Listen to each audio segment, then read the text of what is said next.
I hope that I am audible to all of you.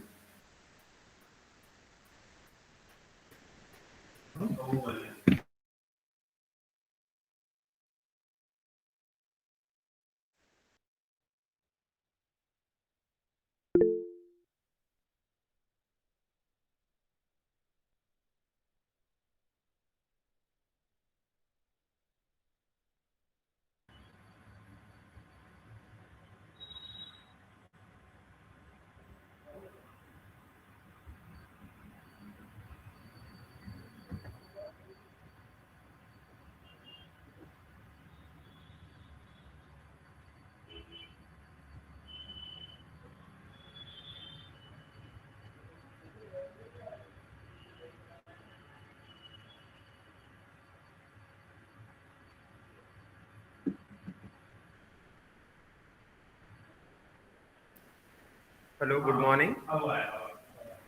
A warm good morning to all of you. I hope that I am audible to all of you. Good morning, sir. You are audible. Thanks. So Rahul, Yes, I sir. think that you are going to proceed for the today's session. Yes, sir. Danish sir is already being joined. So Yes, I sir. think that the schedule of the program is already being given to everyone. You can check the calendar email from our site, and within that calendar email, you will got some attachment. Within that attachment, one of the attachment is from the Word file, and that is about the schedule of this program. So we will follow that schedule only. And the attendance rules, I have already told you on the chat box that the attendance is automatically taken from the Google Meet. Feedback is not connected with the attendance. Once you miss the feedback, we cannot retrieve again, and the feedback cannot be shared on the WhatsApp group. The test will be held on Saturday, second half session. Will inform you one day prior to that. The test question will be coming from the sessions, whatever the sessions you are attending only, the resource person will be the question provider. So please attend all the session accordingly. Next, we have already shared the link of WhatsApp and Google Meet recording sessions. So if you you know if some of the part you have missed or you have not gone through with, so you can repeat it by according to your convenience. So the idea behind the PPT and other detail we are asking to the resource person. If they will provide us, we will definitely give it to you. If you have any further query, you can write on the WhatsApp, separately to me on the WhatsApp or assessor. We will handle it accordingly. So any query related to these things will not be handled by the resource person, and we cannot handle during the session. Thanks a lot. Have a great learning. Rahul, please begin. Thank you Yes. so much, sir. A very good morning to all the academicians, researchers, and all the participants. On the behalf of the Department of Management, Jamia Hamdard, and the entire Hamdard fraternity, I would like to welcome our today's resource person, Dr. Mohammad Danis Kirmani, sir. So, sir is an assistant professor in the Department of Management Studies, Galgodias College of Engineering and Technology, Greater Noida. Sir has more than 5 years of teaching experience in various AICT approved institutions. Along with this, Sir has published various articles in journals of repute such as Journal of Retailing and Consumer Services, Journal of Political Marketing, Journal of Islamic Marketing, among others. Sir has also presented papers in international and national conferences that include conferences at Indian Institute of Management Ahmedabad, Indian Institute of Management Bangalore, Indian Institute of Technology Delhi, Indian Institute of Roorkee. Sir is also the recipient of highly commended paper award in the prestigious Emerald Literary Awards 2019. Sir has research interests which are sustainable marketing, young consumers, and online consumer behavior. With this, over to you, Dr. Danish Muhammad Kirmani, sir. We wish a very uh, we wish all the best to all the participants, and I hope that we will all have a great day. Over to you, sir, Dr. Kirmani, sir. Thank you, Mr. Rahul. Am I audible? Yes, sir. You are audible. Okay. So first of all, I am thankful to the organizers of this FDP Dr. Asad and Dr. Mohammad Jamshed for providing me an opportunity to share my knowledge with the participants. So let me share my screen first.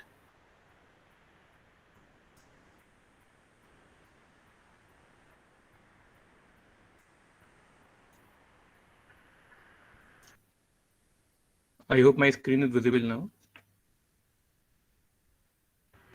Yes, sir. It is visible. Okay. So today I will discuss a little introduction about structural equation modeling. So let us start with this research model. Suppose I want to examine the influence of environmental concern and health consciousness on consumer attitude towards organic foods. So what kind of what statistical tool can I use? Can any one of you suggest what statistical tools can I use for validating this model? This is a proposed model where I want to examine the influence of environmental concern and health consciousness on attitude towards organic foods.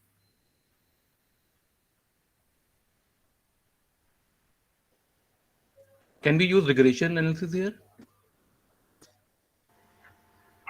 Yes, sir, we can use the regression. Okay, so we can use regression. It is a very simple model, and we can validate it with the help of regression analysis. But can we use structural equation modeling here for the purpose of validating this model? It is certain that we can use regression analysis, but can we use structural equation modeling? Yes, we can use. Of course, we can use. We can either use regression analysis or we can use structural equation modeling. Now the question arises, what should we use? Should we use regression analysis or structural equation modeling? Because we have two options. It is a simple model. It can be validated with the help of regression analysis. And we can also use structural equation modeling. The question arises, what technique should we use? Okay, we will discuss it further. Now we have added another construct here. We want to examine influence of environmental concern and health consciousness on attitude towards organic foods. And we also want to examine the influence of attitude towards organic foods on intention to purchase organic foods. Now can we use regression analysis here?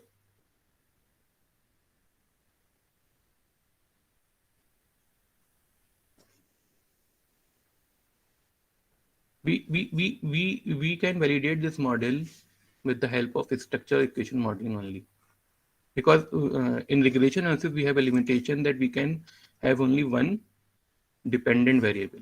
If we have one dependent variable and one or more than one independent variables, we can easily use regression analysis. But when we have more than one dependent variable, here there are two dependent variables. One is attitude towards organic foods and intention to purchase organic foods. So the model has become more complex. So here it is not advisable to use regression analysis. Here we should use structural equation modeling. Now the model has become more complex here.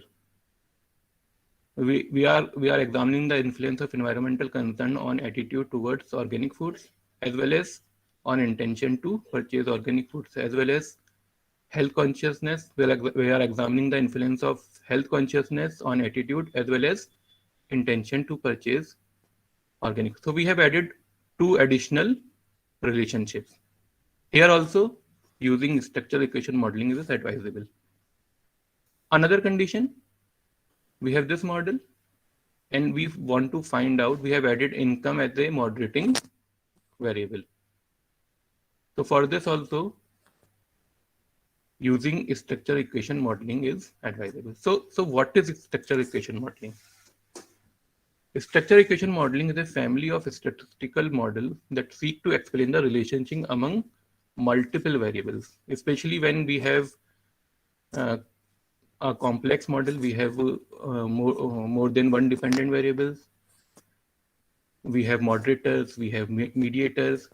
So structure equation modeling is a technique that can help us to use to validate models which are complex in nature, which have more than two dependent variables, which have moderators, which have mediators. It examines the structure of interrelationships expressed in a series of equations similar to a series of multiple regression equations. So it is similar to multiple regression equations because we are examining the relationship between independent and dependent variable, but it gives us the output of structure equation modeling is expressed in a series of equations. In multiple regression equations, we have we have a single equation, which explain the nature of relationship between independent and dependent variable. But in structure equation modeling, we have a series of equations which explain the relationship between independent and dependent variable, and we have a equation. We have a separate equation for each relationship for relationship between all the dependent variables with all the dependent variables. It lies into multivariate.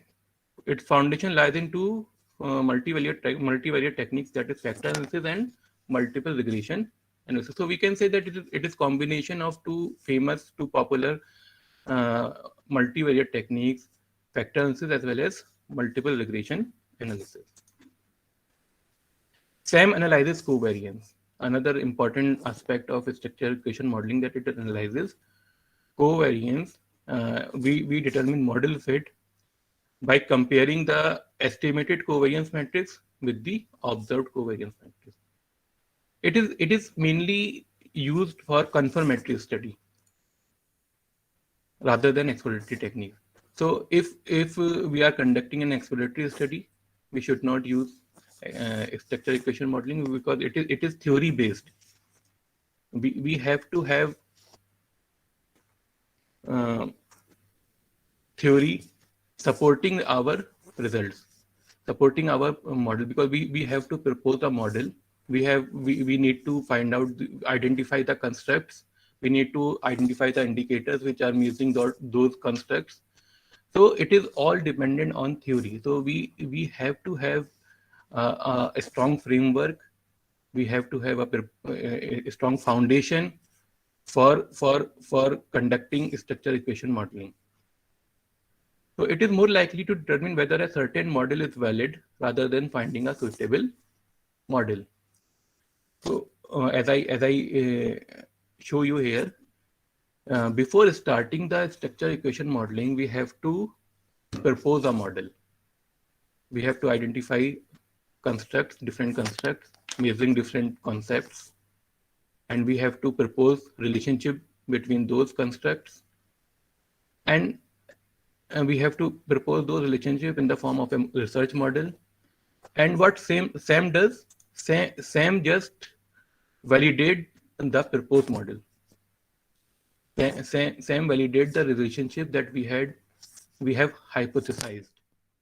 We can check whether the hypothesis is accepted, is supported or not supported.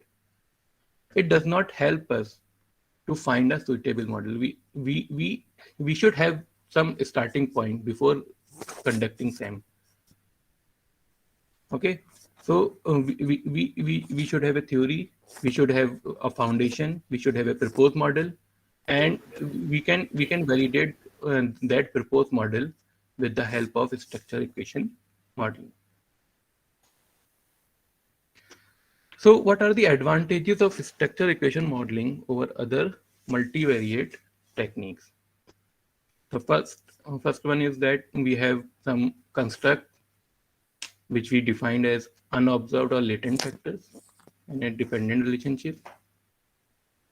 Another important advantage of SAM over other multivariate technique is that it estimate multiple and interrelated relationship incorporated in an integrated model. As I have told you that when we have a model of complex nature, we have many dependent variables, we have mediators, we have moderators. So this cannot be valid. This type of model, this type of complex model cannot be validated in other multivariate techniques such as regression analysis or ANOVA, MANOVA. There are different types of multivariate techniques, but we cannot validate the complex models easily with other multivariate techniques.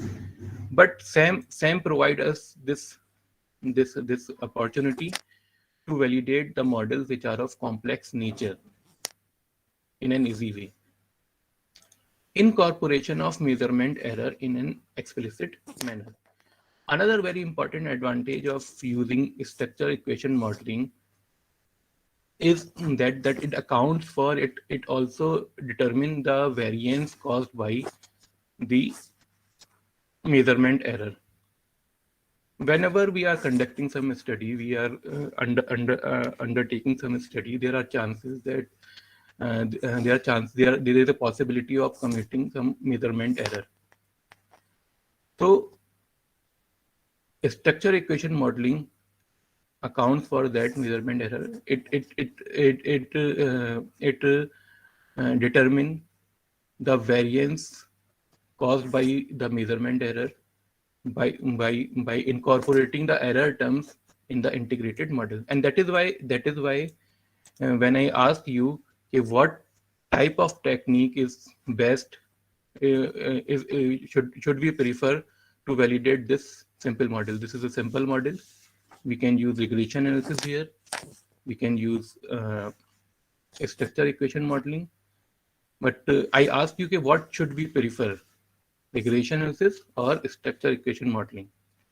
So even for this simple model, if we use structure equation modeling, it will provide us better results, because structure equation modeling will also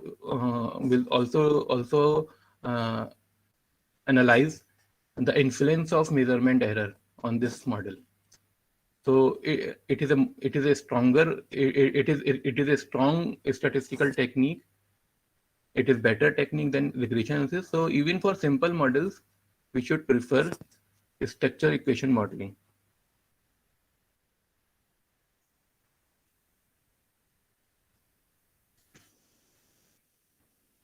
SAM explain covariance among the observed variables. Other variables are more dependent upon correlation analysis, but SAM examines the covariances between the variables. And covariance is a better determinant, better estimation than the correlation analysis. So these are 4 advantages of SAM over other multivariate techniques. Now, there are some important concepts that we should be aware about. We should be aware when we are going to use a structure equation modeling. So first, there is a concept, there is a terminology that we often use, which is construct. What are constructs? They are unobserved or latent concepts that the researcher can define in conceptual terms, but they cannot be measured directly. So for example, suppose, yes, these are various factors. I want to examine the relationship of environmental concern, health consciousness, on attitude towards the organic foods, and I want to examine influence of attitude on intention. So these are these constructs. How will I measure? How will I measure these constructs? These variables. I will not measure these variables directly. I will have some. For example, I am showing you. Yes, I will have some questionnaire items. I want to measure attitude towards organic foods. So these are the items. Organic food has more vitamins and minerals than conventional food. Consumptions of organic foods can reduce pollution in the soil. Consumption of organic foods can reduce the agriculture use of herbicides and pesticides. Consuming organic food is good. So with the help of these four items, I want to measure attitude towards organic foods. So attitude towards organic foods is the construct, or we can also call it latent construct, because we are not measuring it directly. So if we see the definition of construct, unobservable or latent concept that the researcher can define in conceptual terms but cannot be directly measured. We define, we have some kind of understanding of what is attitude towards organic foods, but we are not measuring it directly. We are measuring it with the help of 4 questionnaire items. So attitude towards organic foods is, we can call it a construct, or we can call it a latent construct, because in our questionnaire we are not having this construct. We are having 4 items which are helping us to measure this construct, attitude towards organic food. Similarly, environmental concern. To measure environmental concern, we have these 3 items. With the help of these 3 items, we are measuring environmental concern. So environmental concern is a construct, latent construct. Similarly, health consciousness.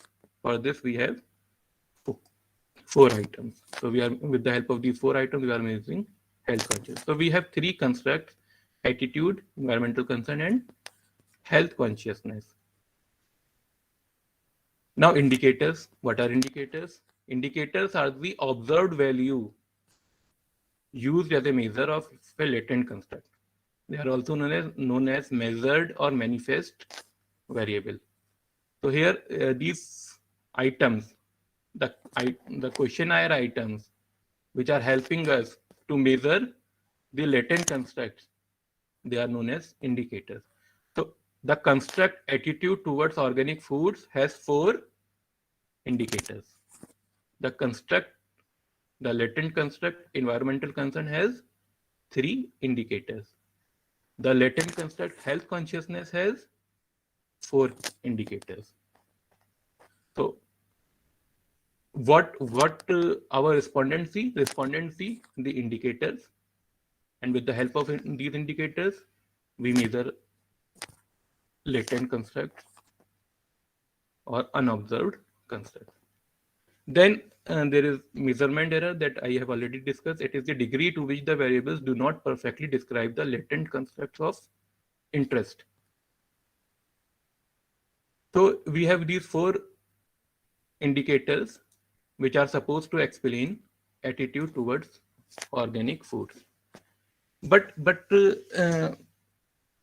if you see the results of factor analysis, so they are supposed to show that these 4 constructs are explaining this construct. These 4 indicators are explaining this construct only 75%, 80%, 85%. This it never happens that the indicators explain the construct which they are supposed to explain, and they never explain it 100%. They explain it just by 80%, 85%, or 85% is very high value that I am indicating. Usually, more commonly, they explain 60%, 65%, 70%. So why this happens? Because the other 25%, 30%, which is not explained by these indicators, the unexplained variance of the construct is attributed to the measurement error. Due to the measurement error, the indicators which are supposed to explain a latent variable, they do not explain it by 100%. They explain it by 60%, 70%. Suppose they are explaining it by 70%. These four indicators, suppose they explain this construct attitude towards organic foods only by 75%. What does it mean? That 25% of the variance associated with attitude towards organic food is not explained due to the measurement error. So what is actually measurement error? Suppose this item, organic food, has more vitamins and minerals than conventional food. So as a researcher, I have some objective to include this item in my questionnaire. But my respondent has a different understanding of this item. So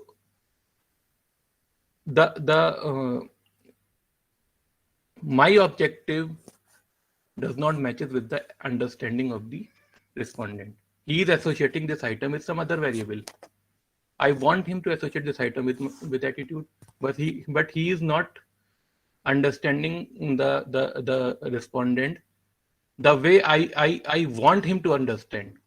So there is some kind of mismatch between my objective and his understanding, and due to which there is some kind of biasness, some kind of error in his response, and that contribute in the measurement error, due to which the items that I include in my questionnaire, which are supposed to measure a construct, they fail to explain that construct by 100%. So there will always be some degree of some percentage of measurement error in our questionnaire, in our data collection, during our data collection, and that is being taken into account in structural equation modeling. Now there are two types of construct, or we can say there are two types of latent constructs. One is exogenous construct and the another one is endogenous construct. What is exogenous construct? It is latent multi-item equivalent of an independent variable. If we talk in a traditional way, there are two types of variables. One is dependent variable, another one is independent variable.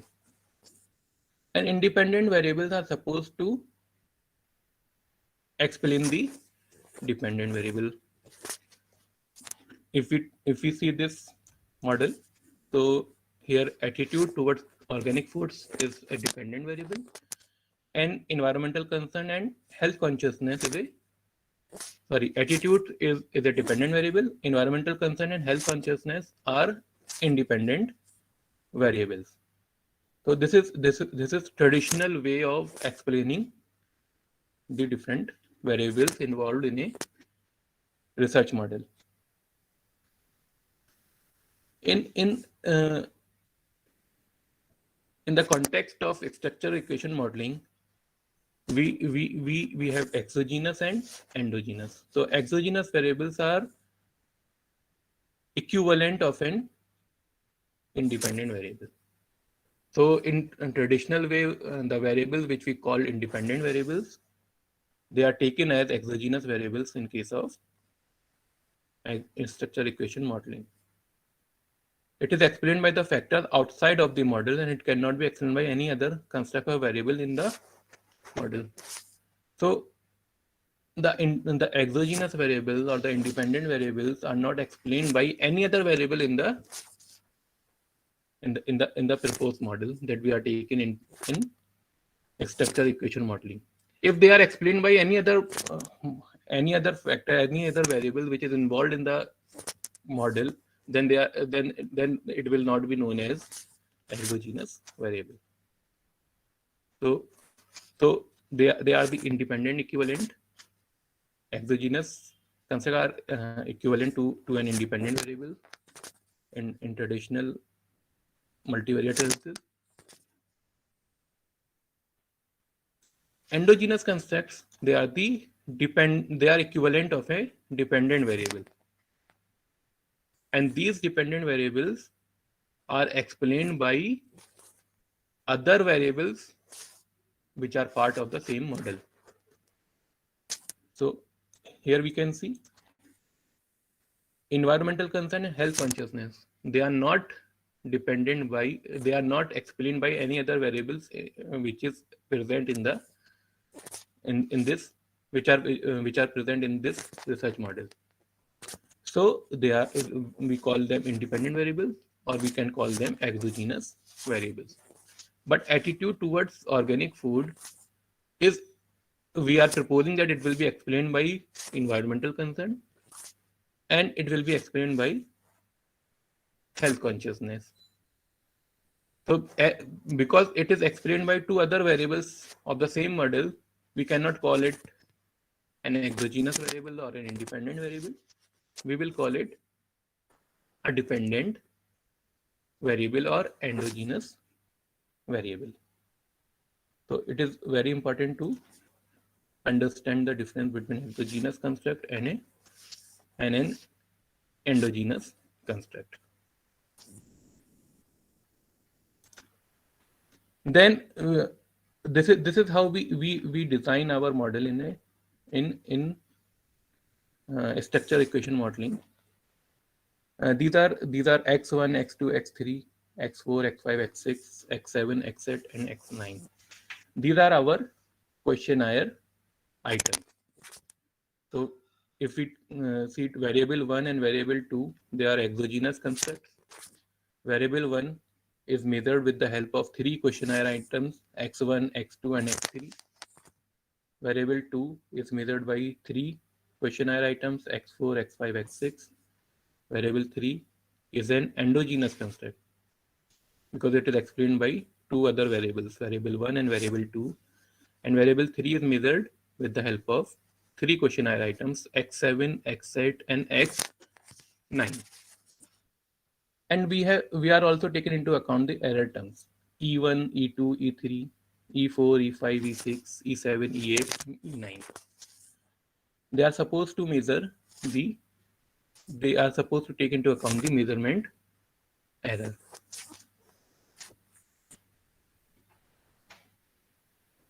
Now, it is very important for a researcher to properly define the constructs of the research model,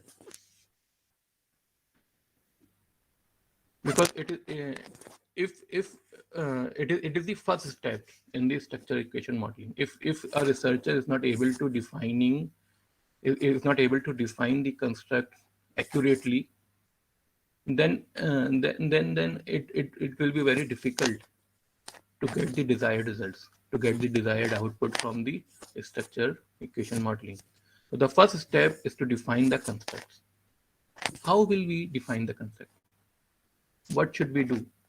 Defining construct means, first we need to identify the variables. We need to identify the independent variables. What can be the independent variables? What can be the dependent variables? What can be the mediators? What can be the moderators?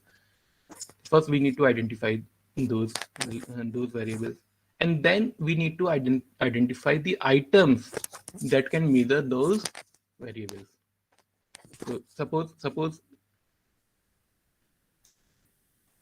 I wanted to know, okay, what are the factors that can influence consumer intention to purchase organic food.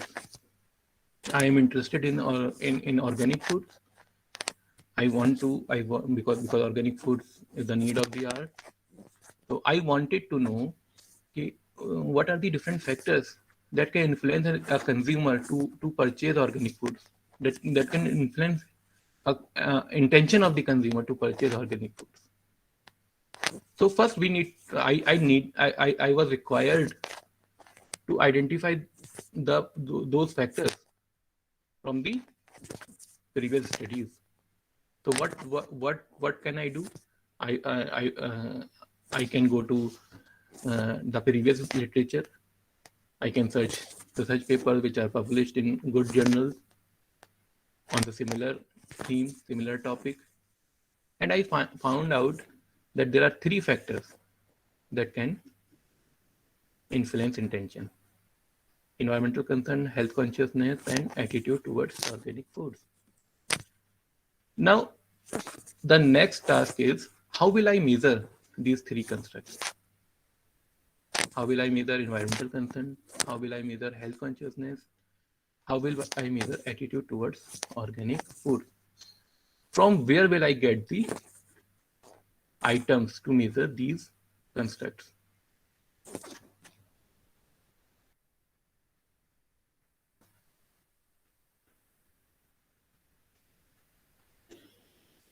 So there are 2 options. To design a construct, to get items for measuring a construct, we have 2 options. First option, we can adopt the skills which have already been used in the previous research, or we can develop a new skill. So suppose the construct that I want to measure is a very widely used concept. It has already been used in the previous studies, and items are available in the previous scales. Standard scales are available in the previous studies to measure those constructs. So what I can do, I can simply use the items from those studies. Okay, so I have shown you these items. Attitude towards organic foods, I have taken these 4 items. So how did I get these items? I got these items from the previous study. I searched the studies which have used attitude towards organic food as a concept. Sir, sorry to interrupt you. Sir, can I ask a question? Yes, please. Myself, Manish Shankar. Sir, up to that, what you have explained is clear that we will be checking these constructs through these variables. But sir, sorry to go little back, 1 or 2 slides back, that Yes. the error terms what you have shown, Yes. that error terms will be will be connected with these dimensions of the construct or what? Error terms will be connected to the indicator items, the questionnaire items. You Okay, can okay. see error terms are connected So, to the yeah. x1, x2, x3. So we will connect these error terms with the question indicator variable, that is questionnaire items.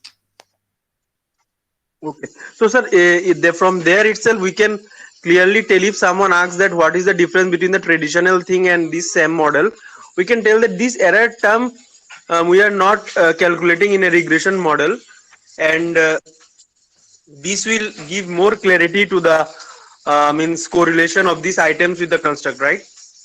Sorry, your question is not clear to me.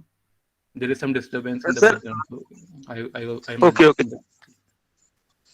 Sir, if someone asks us that what is the difference between this traditional model and SAM model, so we can tell that this error terms will means give more clarity about the correlation of the dimensions with the construct, right?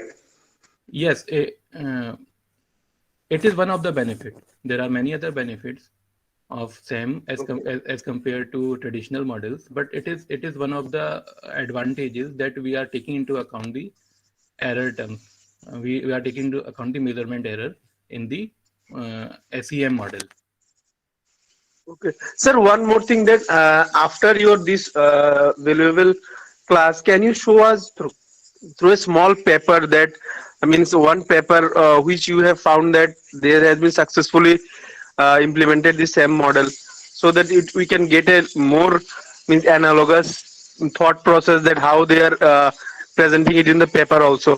Sure. I will show you. Thank you, sir. Thank you, sir.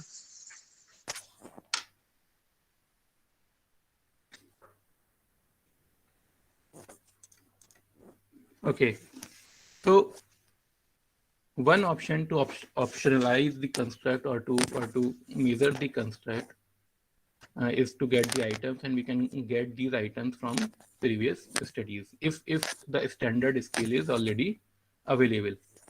But suppose the construct, the variable, the concept that we are going to measure is new. It has not already been used in the previous studies. Then how can we measure the construct? How can we find out the items to measure that particular construct? So what we can do, we can design our own questionnaire items, and we will have to develop our own scale using the various statistical techniques. I'm showing you my paper. Give me a minute, I will share it.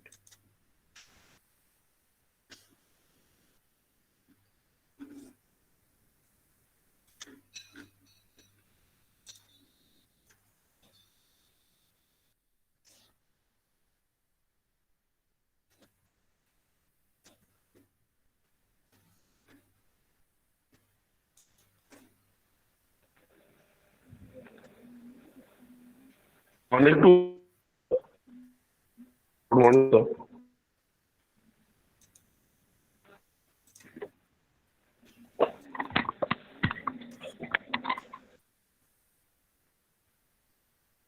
Yes.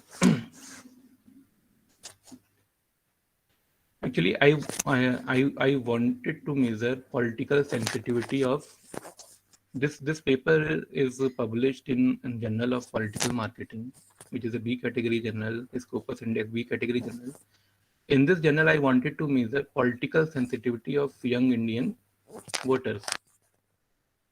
So I did not find any standard scale which was available in the previous studies that can measure political sensitivity of Indian consumers. So I decided to develop this scale for my study. So I go through the previous studies, the literature available, and I read various newspaper articles in magazines, and I came to the conclusion that there are four concepts, four variables that can explain the political sensitivity of Indian voters: socio-economic environment, voter emotion, knowledge, and risk. Then I decided to design my own items, own questionnaire items for measuring these four factors. So yes, so I take five these factors, economic considerations, and I design these questionnaires items myself. And these items were not available in any other study in the previous literature. So I took this. I wanted to measure economic considerations of Indian voters, and I took these. I designed these items from S1 to S5. Then religious and caste consideration. Then I designed these items. Then social consideration. Then I designed these items. There were some items present for perceived risk and perceived political knowledge. So for measuring these three constructs, economic consideration, religious and caste consideration, and social consideration, items were not available in the previous studies. So I designed my own questionnaire items based on the articles which were published in newspapers, which were published in magazines. I tried to find out the topics which are relevant for the Indian voters, which are I wanted to find. I tried to find out the various issues which are relevant to the Indian voters, various economic issues. So I took out. I designed some item which are relevant according to the economic relevant to the Indian voters to measure their economic consideration.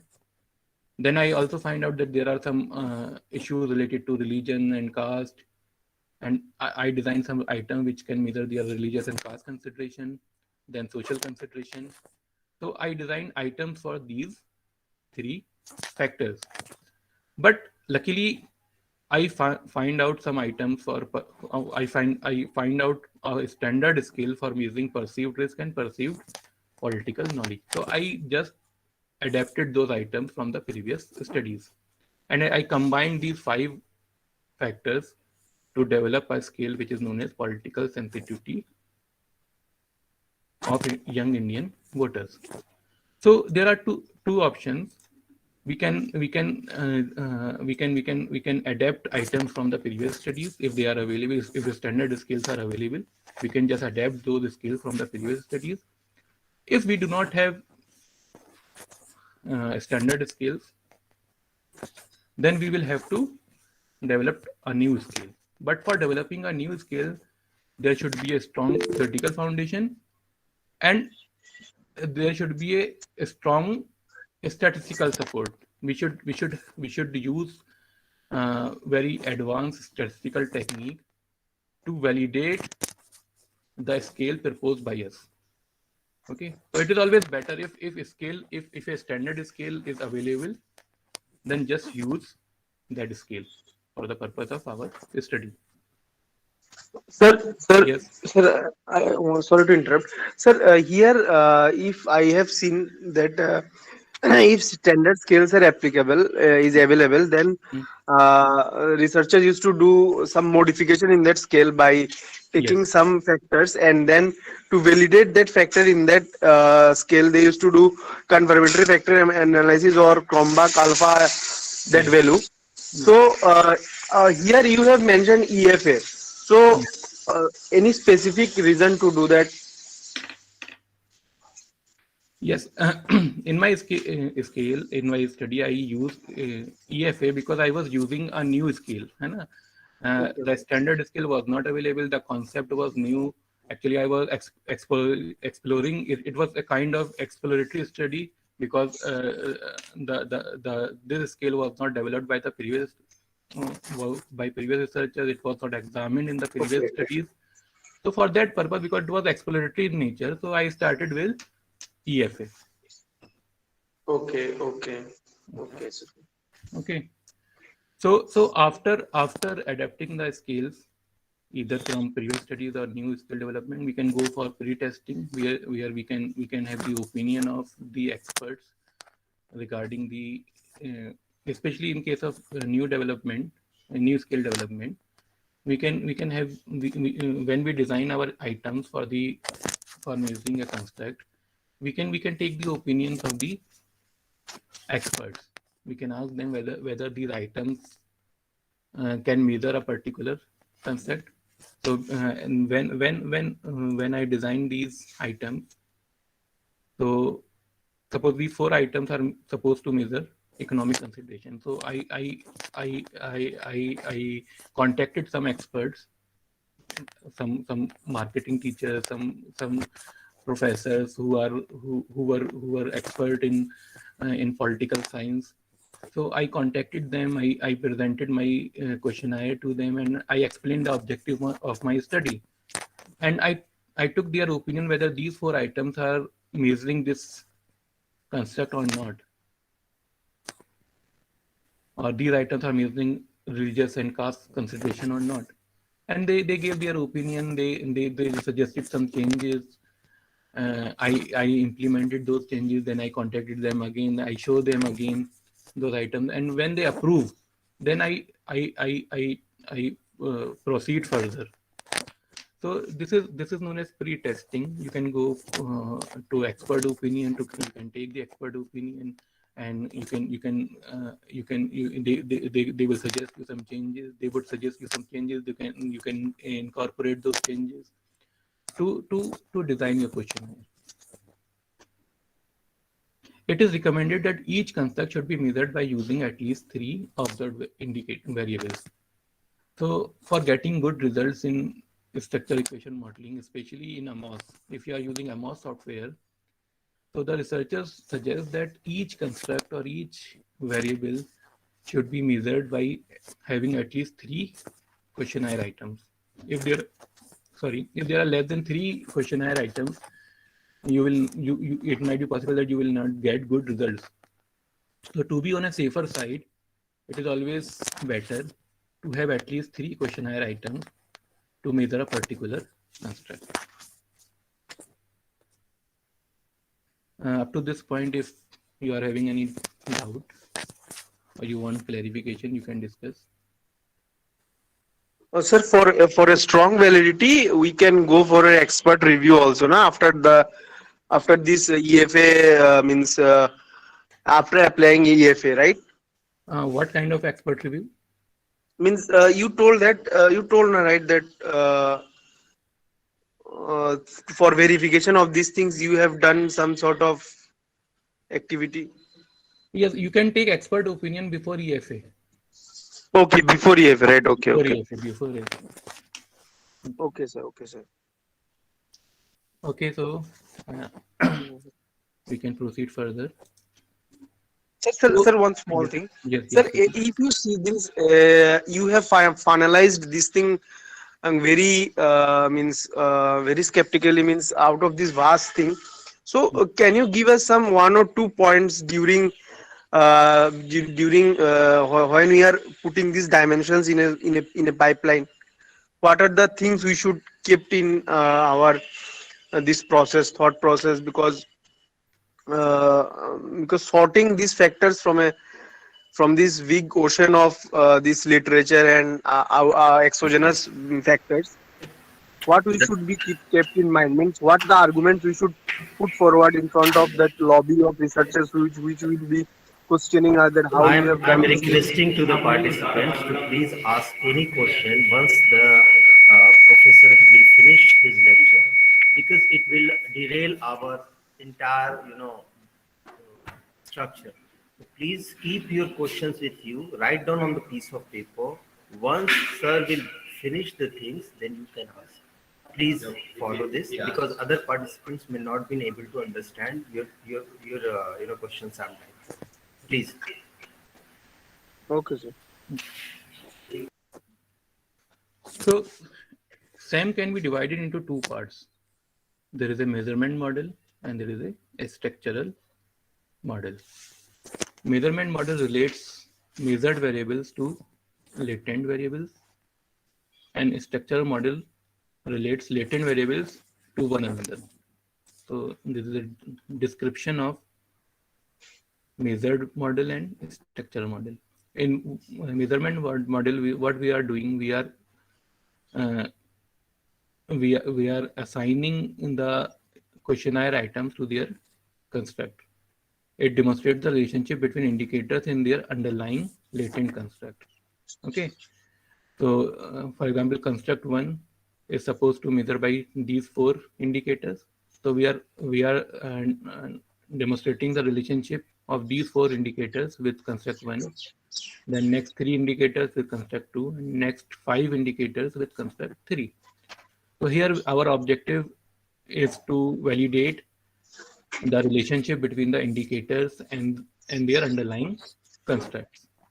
And here we also taken into account the measurement error. In a structure model, we are proposing, our objective is to determine the relationship between the different constructs, between the exogenous constructs with the endogenous constructs. So we are trying to find out the relationship of construct 1 with construct 3 and construct 2 with construct 3. So this is a measurement model and this is a structure model. Actually, a structure model is used to validate our research hypothesis. And measurement model is used to validate the relationship of the questionnaire items with their underlying factors.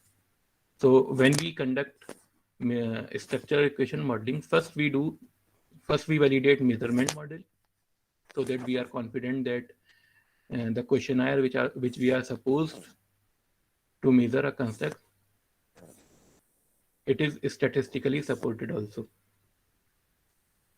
And when we validate the measurement model, we are getting good good fit indices. We are getting good values for construct and discriminant validity. Then we proceed to validate the structural model. And in structural model, we will validate our research hypothesis. There are some assumptions of structural equation modeling. We should take care of these assumptions before proceeding to conduct structural equation modeling. First important assumption is there should be no missing values. If there are missing values, we should take care of these missing values. Missing value of more than 10% is problematic.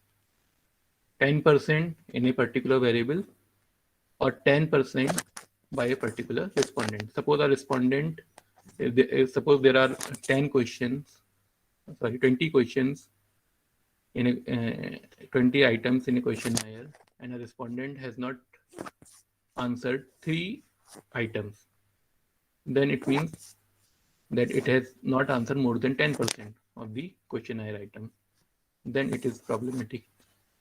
As well as for a particular variable, suppose there are 400 respondents, and for a particular variable, for a particular item, a respondent, there are 10%. Out of 400, 10%. It means that around more than 40 respondents have not answered a particular questionnaire item.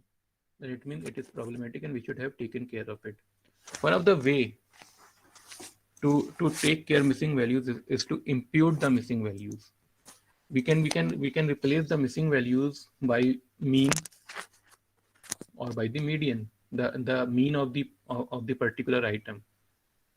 We can replace missing values with the mean of the particular item, or the median, or the mode. The most commonly users use imputation by mean values.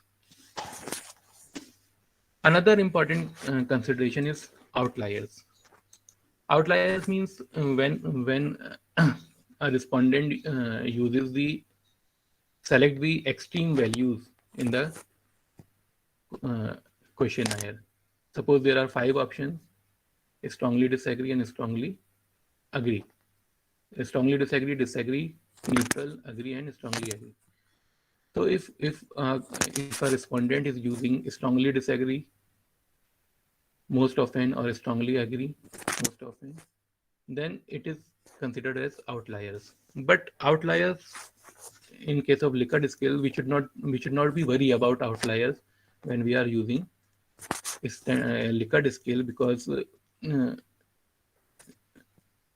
if a respondent is using any of the option, strongly disagree to strongly agree, we should take it as his opinion. We should not consider it as outlier. So for a Likert scale, we should not be worried about outliers which are based on which we are getting when consumer is selecting any of the extreme value.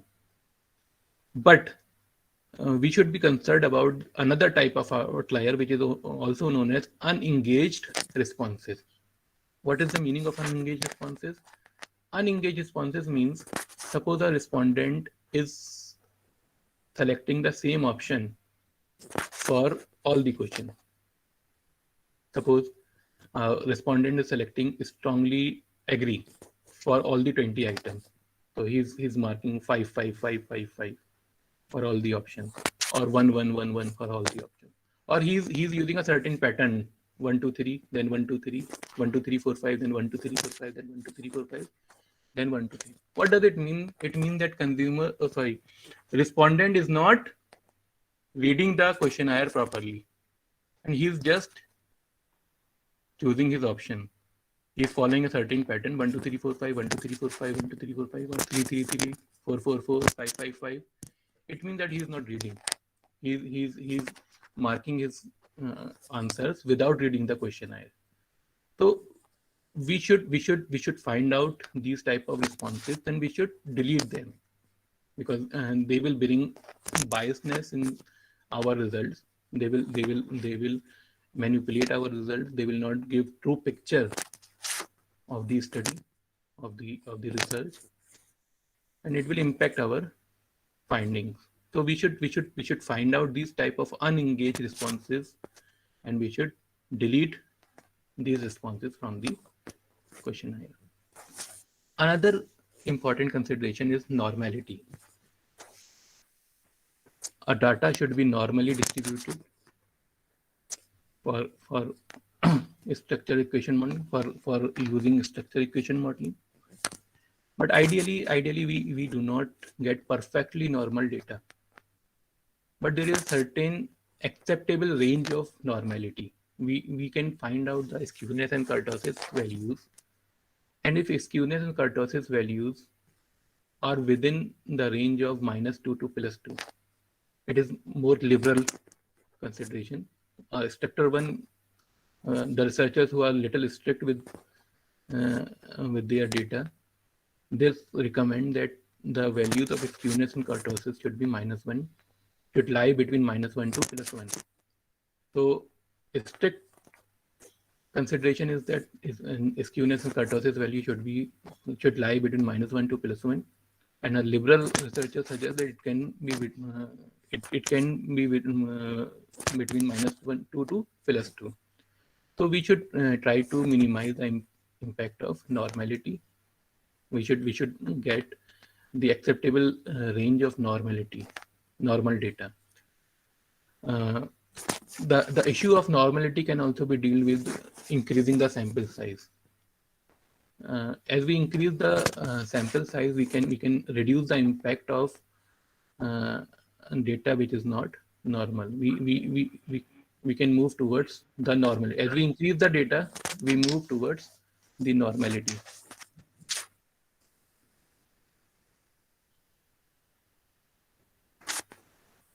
Someone was speaking, I think.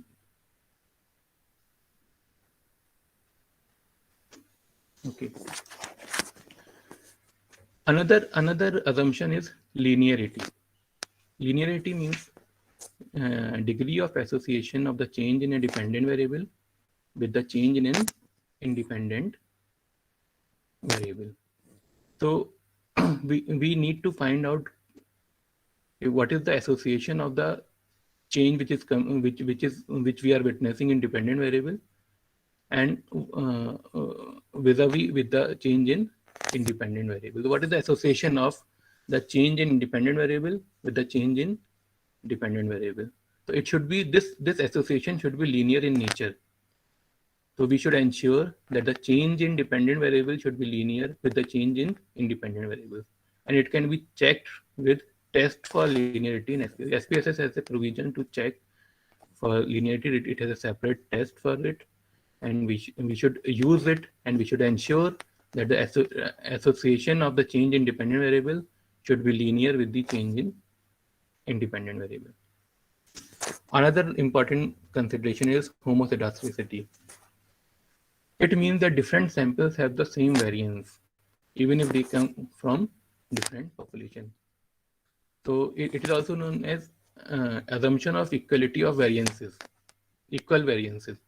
So what we assume that if we are taking different samples from the same population or from different population, the variances in these samples should be equal. It should be same, no matter from where we are getting the samples. So it can be determined with the help of a scatter plot in SPSS, or it can be also, we can also determine with the help of t-test and ANOVA test, with the help of Leibniz test during t-test and ANOVA analysis. Last assumption is multi-collinearity. It means that the extent to which a construct can be explained by other constructs in the analysis, or we can say, okay, what is the relation association of two or more independent variables in a model when we have uh, one or more independent variables. So if there is a strong association between them, if there is a strong correlation between these independent variables, then it will impact their relationship with the dependent variables. So what we desire, what researchers should desire, they should desire that the association, the correlation between two or more independent variables should not be very high. For this, we use the test of multicollinearity, and it can be used during the regression analysis. So we determine multicollinearity with the help of variance inflation factor, which is known as VIF popularly in regression analysis. So it should be less than 3. If VIF value is less than 3, then it is acceptable and we can proceed further for the structure equation modeling. So before proceeding for structure equation modeling, we can have a regression analysis with dependent and independent variables to check VIF values. If VIF values are less than 3, it means we are meeting with the assumption of multicollinearity and we can proceed further for the structure equation modeling.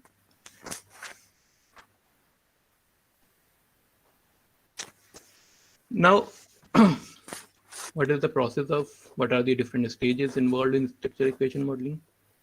Basically, there are 6 stages which is involved in structure equation modeling. The first step that I have already discussed, defining the individual construct.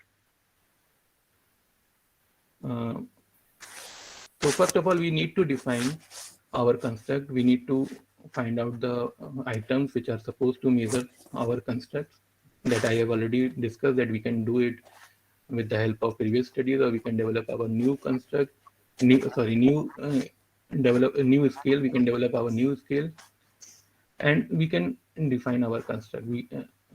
For this, we need to rely on the previous studies, on the available literature.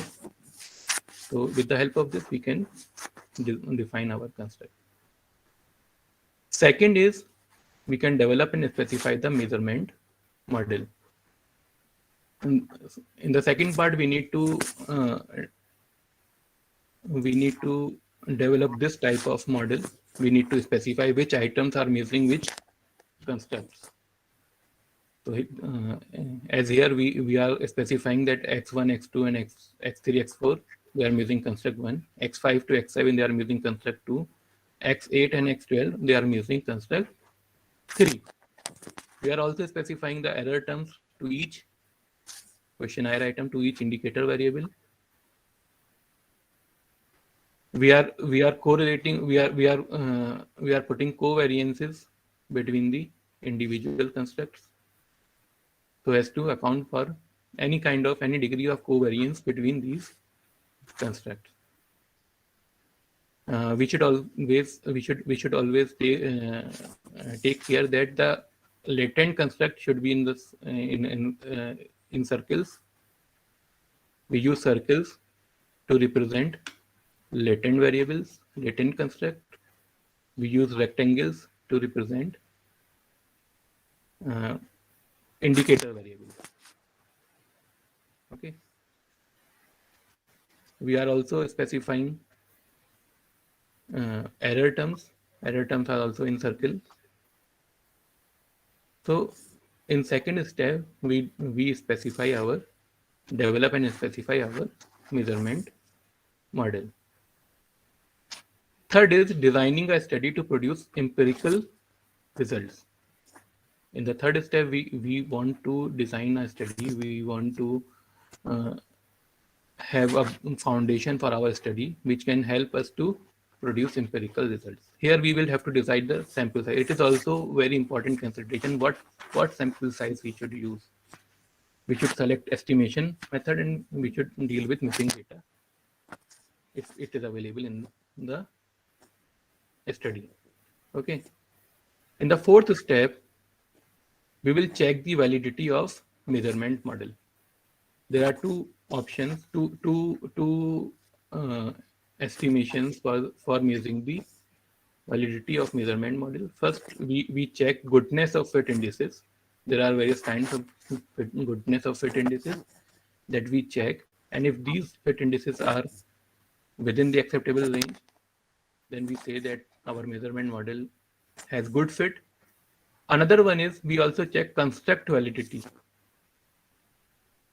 So there are two types of construct validity that we check during measurement model. One is convergent validity and another one is discriminant validity. So we check these two parameters to assess the measurement model validity. If measurement model is valid, then we proceed further and we go to specify structure model. We change measurement model to structural model. Here you can see this is measurement model. So we will check its validity. If it is found to be valid, it is found to be having good fit indices, it is found to be having acceptable values for convergent and discriminant validity, then we will proceed further and we will change this model into structure model. How it will be changed? We will specify what the dependent variable, we will specify the independent variable, we will put arrows from independent variables to the dependent variables. We will add covariance between the independent variables. We will add error terms on the dependent variable. But it will be done only when measurement model is found to be valid. And then we will assess a structural model validity. We will find out the goodness of fit indices for a structural model as well. We will find whether the hypothesis is accepted or not. We will find the significance value. We will find the direction of relationship, whether this relationship is positive or negative. We will find the strength of relationship, whether this relationship is a strong or weak relationship. So if a structural model is valid, if suppose we are getting good fit indices, we are getting significant values for the relationships, then we will draw conclusions and recommendations. Okay, we will find out. Suppose in for this model, we found out when we run a structural model, we found out that environmental concern is influencing attitude towards green organic foods. So with the help of a structural model, we find out that there is a relationship, there is a positive influence of environmental concern on attitude towards organic foods. But it is only a statistical result. What is its significance? What conclusion should we draw from this relationship? What marketers can do? What producers of organic foods can do? If environmental concern is positively associated with attitude towards green products. So it involves some qualitative part. A good research study is a combination of quantitative techniques as well as qualitative assessment of the results. So SAM model will give you statistical results, but at the end of the SAM model, these statistical results are useless if you are not able to qualitatively draw conclusions and recommendations from these results. Okay, so here it requires your judgment, your interpretation of the results. Suppose at the stage of measurement model validity assessment, we found out that the model is not valid. We are not getting good modification, we are not getting good fit indices, we are not getting acceptable values for validity. Then what we are required to do, what we can do, we will have to refine our measures and we will have to design a new study. It may happen because we are using wrong items to measure a construct. We are the construct which we are supposed to, the item which we are supposed to measure a construct, they are not actually measuring that construct. Consumer respondent is perceiving them differently than what we want them to perceive. Their understanding is different. and our understanding. There is a mismatch between the understanding of the respondent and the understanding of the researcher. So we will have to we will go back to the previous studies. We will go back to the literature, available literature, and we will find out we will have to define our individual construct, redefine our individual construct. We will have to find out the right kind of items now. So if measurement model is not valid, then we will have to go back to the first step, and we will follow all other steps now. In other words, we will have to design a new study. Similarly, if a structural model is also not valid, we are not getting good values, we are not getting significant relationships, it means we will have to refine our method. We will have to define new relationships. We will have to collect new data. So if we are not getting good results, if we are not getting good desired results, it means there is some problem in our theoretical foundation of the study, and we will have to go back to the theory. We will have to go back to the available literature, and we will have to try to find out the real problem, why we are not getting the good results, why we are not getting the valid good fit indices. There must be some problem, and we will have to take help from the available literature. Okay, so these are 6 steps which are involved in structure equation modeling. I will discuss up to this point assessment of measurement model tomorrow. A structure model will be discussed by some other resource person. I want to discuss one more criteria, one more important consideration, which is sample size, which is very important in case of yes. Sir, sorry to interrupt, sir. Yes. Sir, am I audible? Yes, you are audible. Sir, as you told, that if the model is not good and we are not getting some sort of clarity, we should go back to the literature for doing some conceptual clarity. So, if suppose a practical case happened like that, so what are the points you want to suggest us to do when we will be revisiting our literature and change that conceptual thing? Just quote an example, small example, shortly. Okay. Actually, suppose you are measuring. I'm giving the same example again. So you want to measure in this construct, and you are using these items. Okay. These items are supposed to measure this concept, and these 3 items environmental consent, and 4 items to measure health consciousness. So you have these items to measure these constructs, and after running measurement model, you find out that you are not getting good fit indices. It means that there is some problem in the items that you are using to measure the construct. Either the language is such that your respondent is not understanding them properly. He is not associating these items with the underlying construct, or these items are not actually measuring the attitude. Okay, suppose this item, organic food, has more vitamins and minerals than conventional food.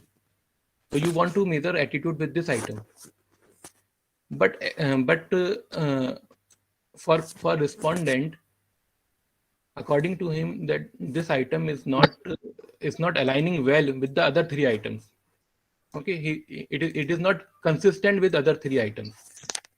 Okay, so when we get good results, when all the 4 items are consistent, when consumer is thinking that these 4 items are measuring the same concept, but if respondent is thinking that these 3 items are consistent, these 3 items are measuring the same concept, but the first item is measuring some other concept which is not same as these three items, then he will give different results to this item than the other three items, and due to this we will not get good values in model fit indices. We will not good validity results. We will not get good reliability results, and it will impact our validity results. Yes, sir. What we can do. So, sir, Yes. if that item is not consistent, it will. Won't you think that it will reflect in the CFA stage itself? Mhm. Yes. Means if the item is not consistent, what you have told. So, Yes. don't you think that when we are doing the Cronbach alpha or CFA stage, it will reflect at that stage itself. So, if we find that it is Yes, not yes, consistent at the CFA it stage. will be it will be reflected at the CFA stage, and that is why measurement model is actually CFA. We validate measurement model with the help of CFA. So here I am pointing out that we will check the validity of measurement model. If it is not valid, then we can go to the first point. Actually, practically what we do, we can suppose we find out that this items is behaving differently than other three items. Okay, so what we can do, we have Okay, sir. four items, so we can delete this item because it is behaving differently. Okay. Then we have three items now, Mhm. but still, if even after having three items we are not getting good results, then the problem is severe. Then we will have to redesign the study. Okay, so I will Okay. Okay. I will show you when I will discuss CFA tomorrow. Measurement model validity. I will discuss validity of measurement model through CFA tomorrow. So in that lecture, I will discuss all these things. Okay, sir. Okay. Okay. Another important consideration in structure equation modeling is sample size, because structure equation modeling is more sensitive to sample size than other multivariate techniques. There are various factors upon which sample size depend. First is multivariate normality. For a good normality, for a normal data, researchers recommend that the subject to variable ratio of there should be subject to variable ratio of 15. It means that if we are having suppose 10 questionnaire items in our study, then we should collect data from at least 150 respondents. So it will give subject means respondent, variable means questionnaire items. So it will give us subject to variable ratio of 15:1. So these researchers suggest that if we are having 15:1 subject to variable ratio as far as sample size is concerned, then we will get good normality, acceptable normality, and we will get good results. Another is estimation technique. The most commonly used estimation technique is maximum likelihood estimation.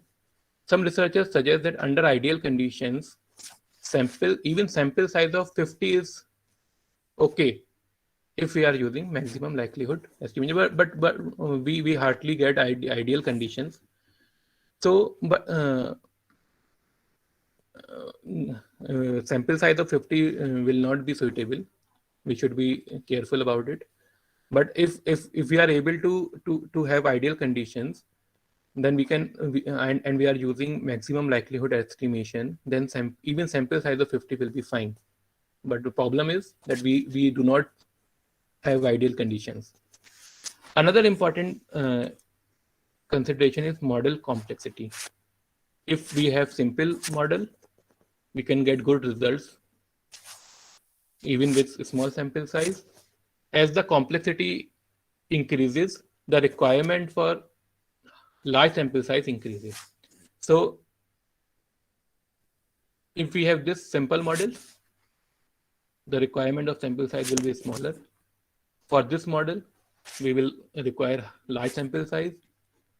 For this model become more complex, we have added two more relationships. So we will require a larger sample size. So as the model become complex, we require more sample size.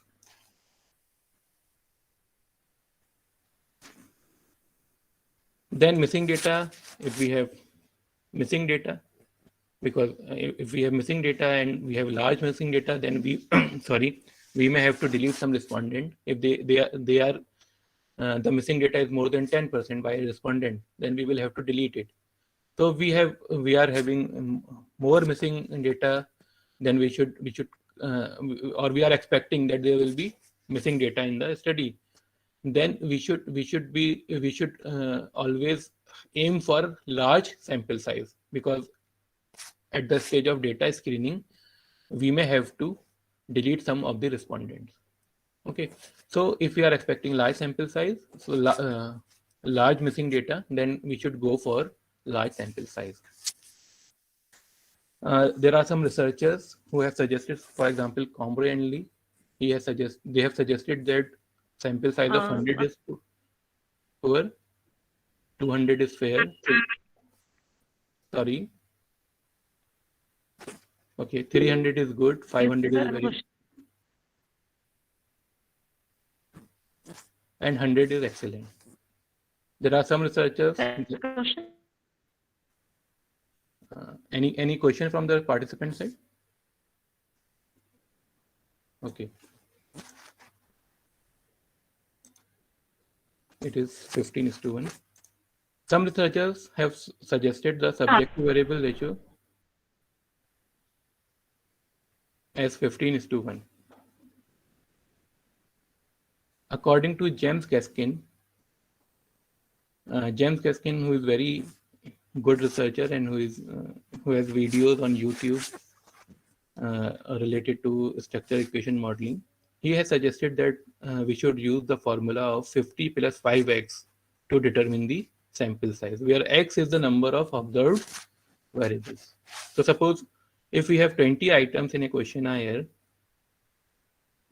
so we can have sample size as 50 plus 5x, that is 50 plus 5 into 20. 20 questionnaire item, so we will replace x with 20, 50 plus 5 into 20, 50 plus 100, and that is 150. So we can use this formula to determine sample size as well. So this consideration is very important, and especially the generals, and they are very now they are very concerned about the sample size that you are using. What type of, they are not accepting such papers if sample size is small, or sample size you are not able to explain your sample size. So you should be very careful in selecting your sample size when you are using structure equation modeling, and you should be able to explain it when you are writing a research papers. Reviewers will ask you for the justification of whatever sample size you are using. So you should have a justification with you. Okay, so that's all from my side. If you have any question, you can discuss. Sir, I have a question. Yes. Do we have minimum sample size for conducting EFA also if we are conducting pre-testing for our study? For EFA, Yes, sir. yes, you can have sample size of at least 100 for conducting EFA. But it also depends upon number of items in your study. At least 5:1 you should follow for conducting EFA. Okay, sir.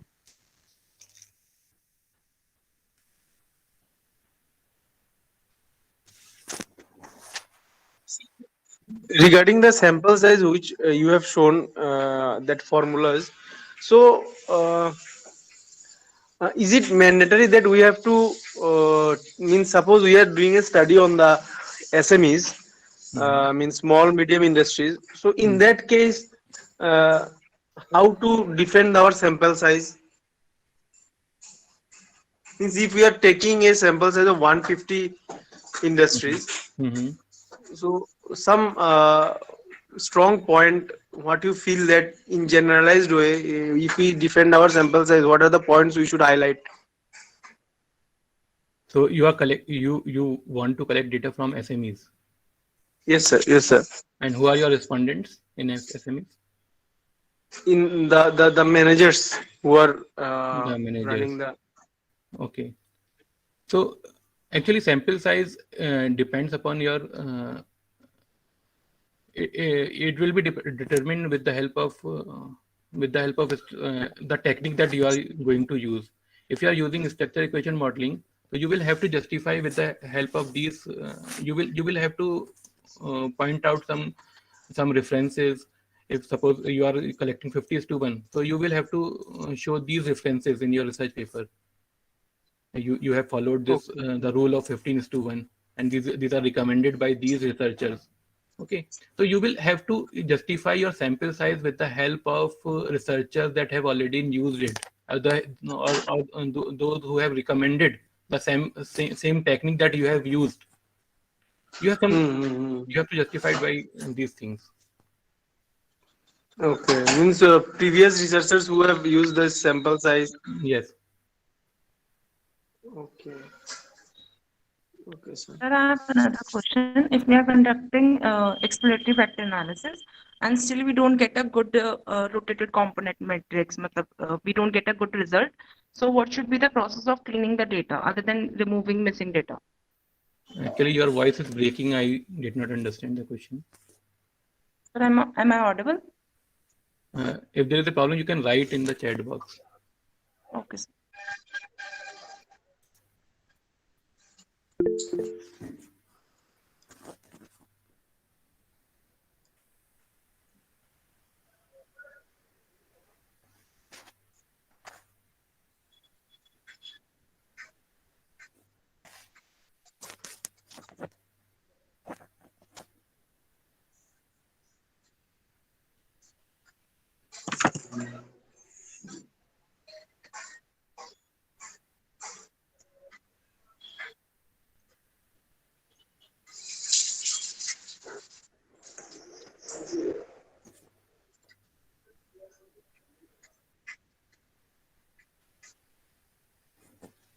Okay, the question is, how do we clean the data if our data is not giving good results after conducting EFA?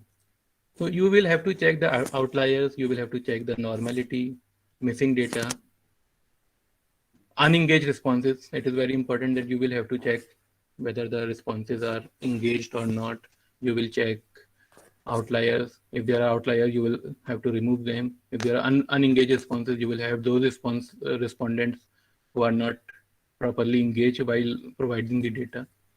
You will have to see the missing values. If there are missing values, you will have to replace those missing values with the mean, or if the missing values are more than 10%, then you will have to remove that respondent. So after doing all these things, you can clean your data.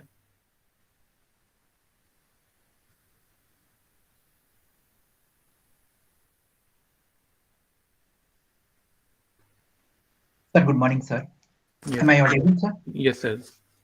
Sir, structure equation model, that means it is related to the population or only related to the questions of the questionnaire.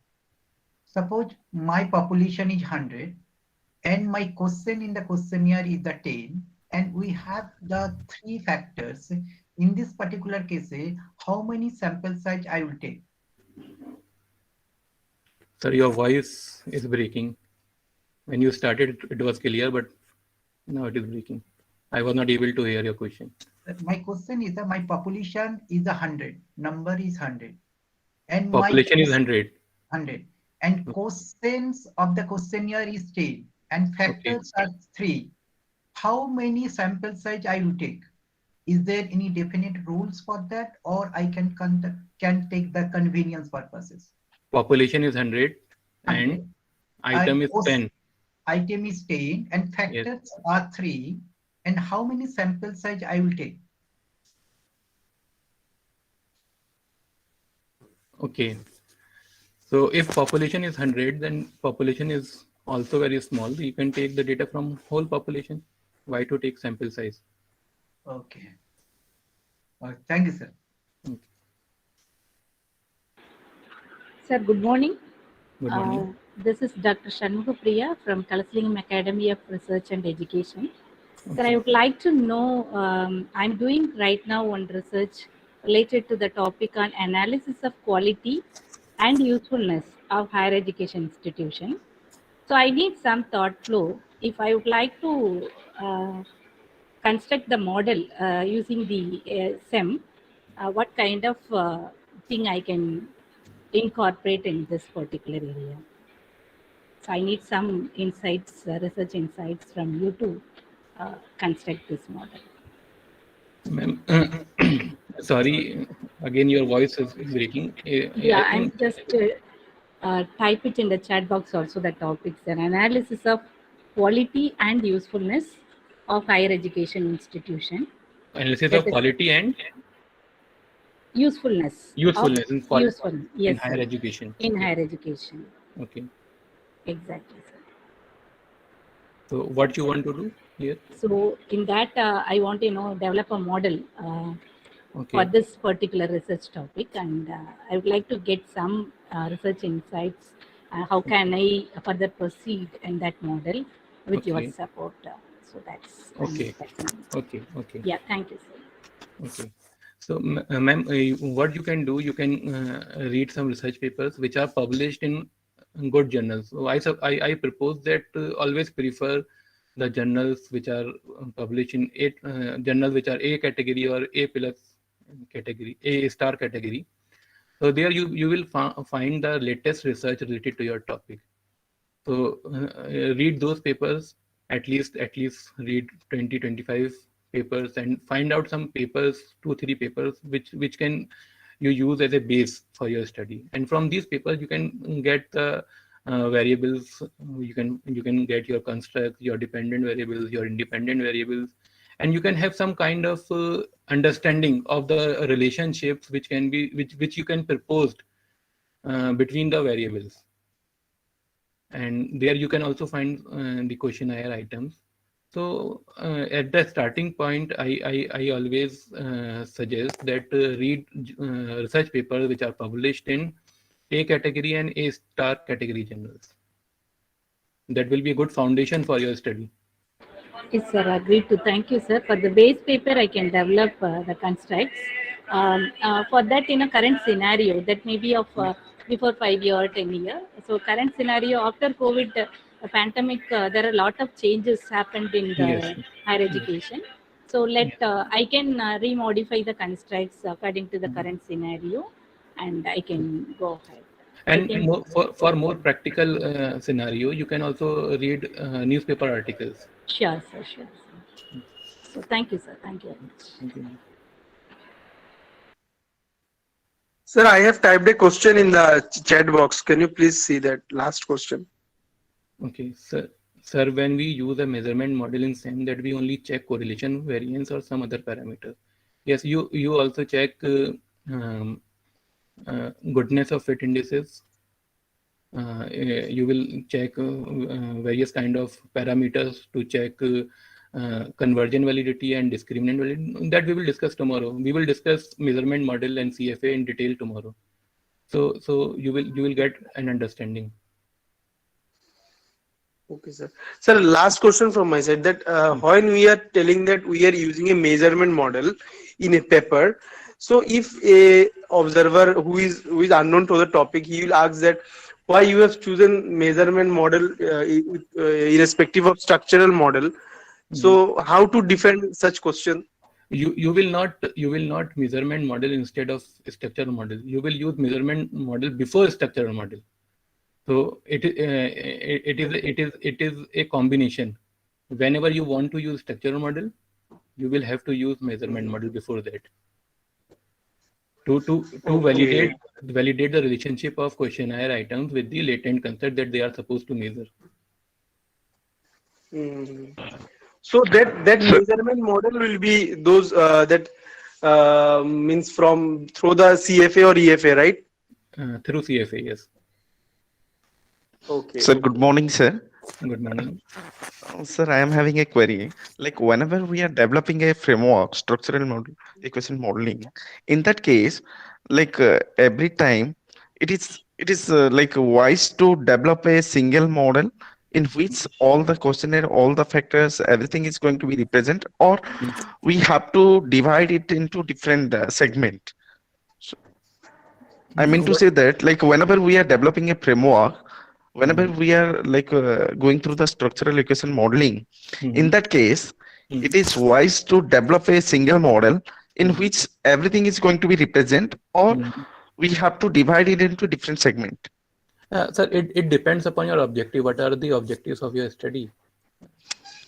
So take example, like I'm doing a research and coaching and mentoring. Okay, so in that, in coaching it is having 5 factors, and mentoring it is having 5 factor, and totally I am having 30 number of questionnaires. So in that case, is it wise to develop a single model and to develop, like, as you know that, like, we can develop all the covariance, everything we can interrelated in a single model. So in that case, it is wise to go for a single model, or we have to divide into different segment. Like for coaching, we have to develop a model. Mentoring, we have to develop a model. So as per your point of view, what is going to be right way? You are asking about measurement model. Yes, sir. Yes, sir. Yeah, because if you are going to test those variables together in a single structure or model, yes, sir, then it is wise to use all these variables in a single model. Thank you, sir.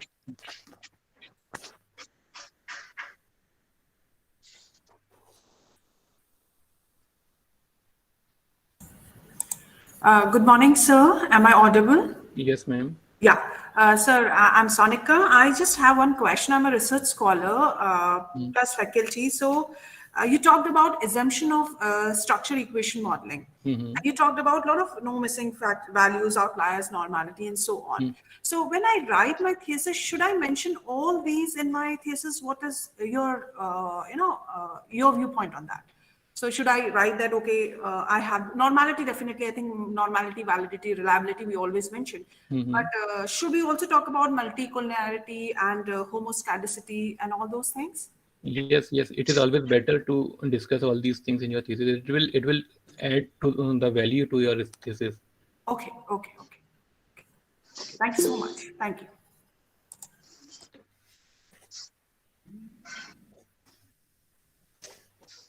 Good morning, sir. Good morning. Whether this question is relevant or not, just I have the 10 variables, independent variables, and 12 independent variables. 2 independent set of variables.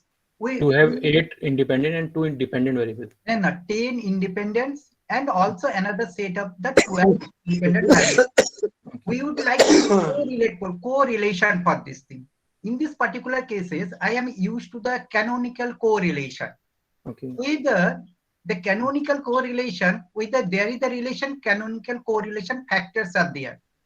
So my question is that both independent variables are correlated to the canonical correlation statistical tools, whether it is appropriate or not, sir.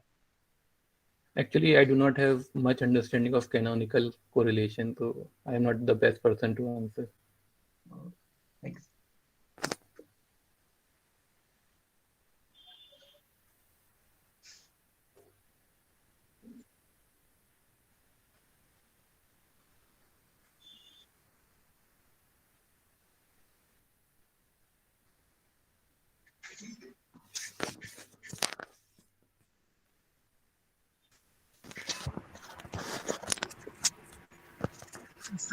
No, Dr. Danish. Hello. Dr. Danish, there are a few questions in the chat box. Okay.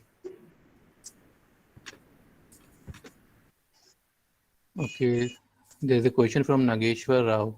How to make framework for a problem? What key elements need to consider? So as I mentioned earlier also, for developing a framework, you will have to rely on the previous studies, previous research that has already been conducted on the same theme or same topic. And I always suggest that you should read research papers which are published in A category and A star category journals. That will give you an idea what is currently happening in the industry, what is currently going on, what are the emerging themes, and you will be able to develop a good framework. There is another question from Dr. Indu Sharma. Sir, I proposed one model on aspirational brand to hook customer in digital space on the basis of secondary data. Now to validate it, how can I measure it? So you are using secondary data, Dr. Indu Sharma?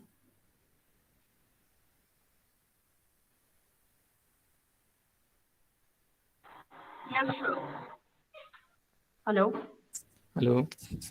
Yes, sir. I have observed the patterns on the digital like website through the social media and other things of the Okay. big brands.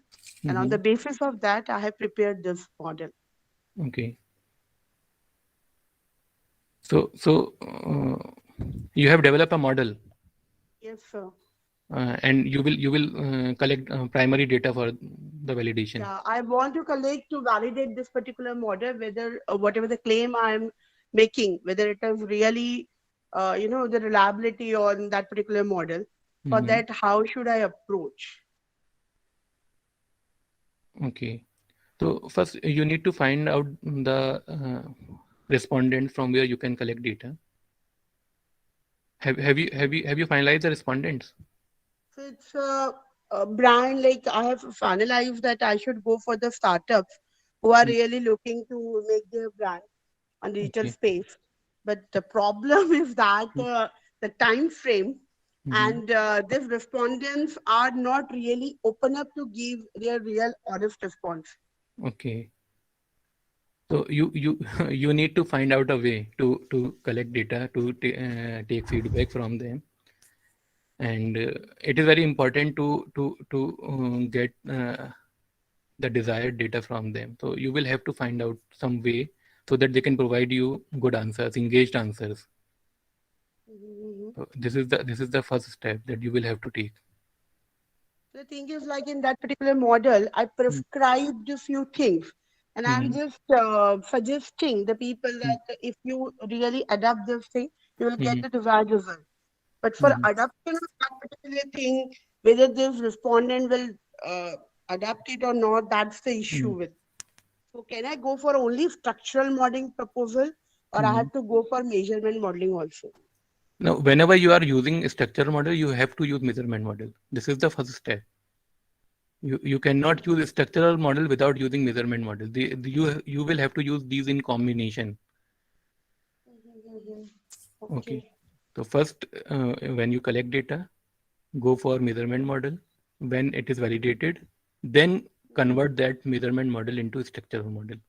And then Is it okay if I take one particular respondent as a case study and then apply all this prescription on that and then do this validity? you One or two respondents, like suppose one particular brand, if he allows me to, use this all prescription on his brand on digital media, so I can do it on a case study basis. You want to have a case study on one respondent. Because people are not really, they are reluctant to give me the response. One or two I But can convince. if you are doing case study, then it is always better to go for qualitative analysis. Okay. Because when number of respondents are not very large, you cannot use these techniques, structure equation modeling and any multivariate technique. It is always better to go for qualitative analysis. Okay, fine. So thank you so much.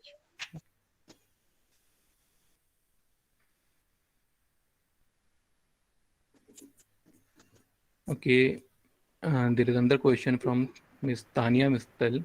What is the algorithm of EFA that analyzes whether a respondent is unengaging? You can find out with the help. You can try to find frequencies, respondent frequency table. From there, I think you can get an understanding of who are the consumers, who are the respondents who are unengaging, and then you can take appropriate step.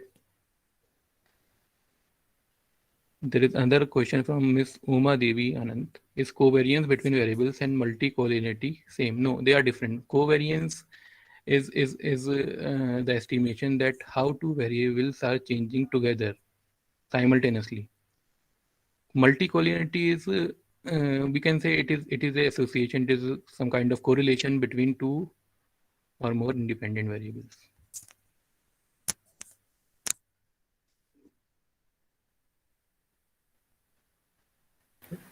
Rahul, please conclude the session.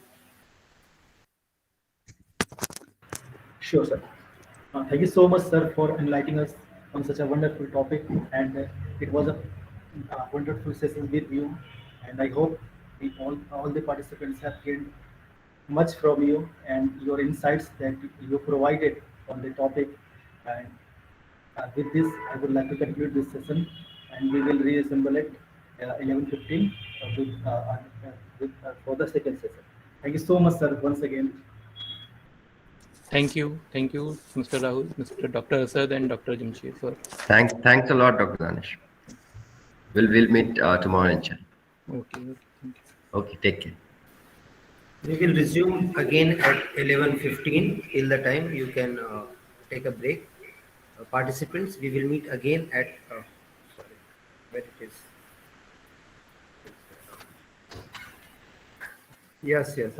Thank Arpit. We will share the feedback form on the chat box, and we will meet again at 11:15. And I'm requesting all the participants, because this is our event. This is not my event. This is our event, and we need your cooperation.